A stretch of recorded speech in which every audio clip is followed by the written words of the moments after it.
Bonjour et bienvenue sur cette vidéo. Aujourd'hui, j'avais envie de te parler de l'entrepreneuriat spirituel et plus particulièrement de ce que ton entreprise peut faire pour toi. Alors, déjà, l'une des premières choses, ce serait que je t'explique ce que ça veut dire entrepreneuriat spirituel pour moi versus entrepreneuriat linéaire.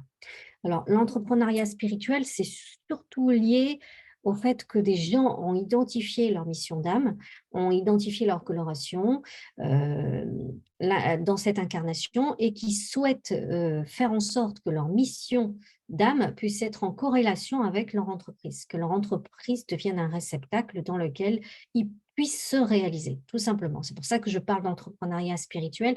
L'idée, c'est de comprendre que la personne qui décide de lancer ce type d'entrepreneuriat, c'est parce qu'elle veut honorer sa contribution, elle veut honorer sa mission pour laquelle elle est venue. Voilà pour la petite parenthèse. Alors, 5 choses que l'entrepreneuriat spirituel peut faire pour toi. C'est un sujet dont je parlais avec un autre client et un ami coach et je me suis dit que ça pourrait être intéressant pour toi. Euh, donc l'idée, c'est que, on puisse simplement se poser la question. Oui, quand on est dans un entrepreneuriat spirituel, qu'est-ce que l'entrepreneuriat spirituel pourrait concrètement m'apporter dans ma vie? Et puis finalement, en réfléchissant, je me suis dit, l'une des premières choses, c'est quand même qu'elle me permet d'honorer ma coloration, ma contribution. Donc souvent, quand je dis, il y a des gens qui sont venus et de par leur présence, d'une manière générale, on contribue à cet élan, à cette humanité. C'est vrai, ne serait-ce que par notre présence. Ensuite, il y a d'autres personnes qui disent, oui, notre présence, mais ça suffit pas. Si chacun apportait sa pierre à l'édifice, et peu importe comment est cette pierre, petite, grande, donc j'ai pierre à l'édifice, c'est une image. Ça veut dire que si chacun apporte sa contribution, que ce soit à travers un ouvrage, que ce soit à travers une découverte, que ce soit à travers la création d'un objet, un poème, bref, peu importe, à travers la découverte scientifique d'un remède, vous avez compris l'idée. L'idée, c'est que chacun puisse apporter sa pierre à l'édifice dans cet élan qu'est l'humanité dans le but d'élever les consciences. Donc, moi, je pense que l'une des premières choses que l'entrepreneuriat spirituel peut t'apporter, c'est de te permettre de te connecter directement à ta vision, à ce qui t'anime et à ce besoin de contribution, de ce besoin d'apporter ta pierre à l'édifice. Ça, c'est la première des choses. Deuxième des choses, et non moins des moindres, je dirais que c'est l'évolution personnelle.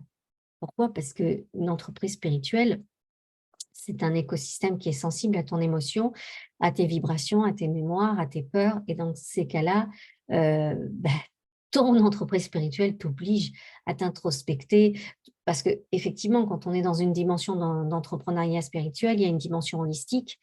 Et ça sous-entend qu'il y a un degré d'introspection qui doit être fait vis-à-vis de toi-même. Souvent, les gens qui sont dans une entreprise spirituelle sont des gens qui accompagnent. Donc, l'idée, c'est que tu puisses comprendre que l'entreprise, elle est au service aussi pour t'aider à avoir cette volonté d'éclairer tes zones d'ombre, d'éclairer tes zones erronées, comme certains pourraient le dire, et puis de te permettre de te transcender, en fait, de te dépasser. Et ça, je pense que l'entreprise spirituelle est excellent pour ça.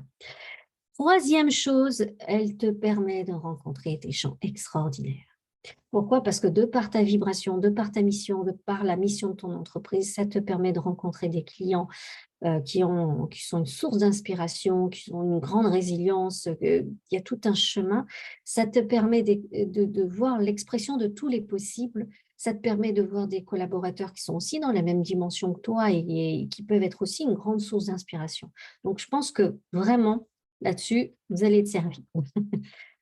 Ensuite, la quatrième chose que l'entrepreneuriat spirituel peut t'apporter, c'est apprendre à identifier où on en est dans notre donner-recevoir. On va me dire, ça, on n'a pas besoin de l'entreprise spirituelle pour le savoir, c'est vrai, mais n'empêche que c'est comme si le donner-recevoir, dans ton entreprise, elle se fait à plus grande échelle. Et c'est là où ce que tu ne voyais pas sur le plan personnel, tu sais, que tu avais mis sous ton tapis, histoire de bien camoufler, et ton entreprise, elle, puisqu'elle est c'est quelque chose où l'entreprise, souvent, on veut une entreprise de grande envergure qui puisse avoir un impact, qui puisse avoir de l'efficience.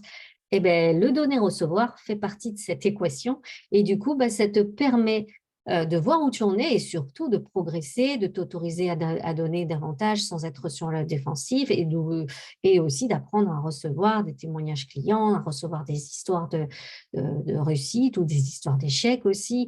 Enfin bref, moi je trouve que c'est un extraordinaire terrain pour pouvoir savoir où on en est dans le donner-recevoir et apprendre à équilibrer ces deux aspects qui sont pour moi primordiaux dans l'histoire de l'être.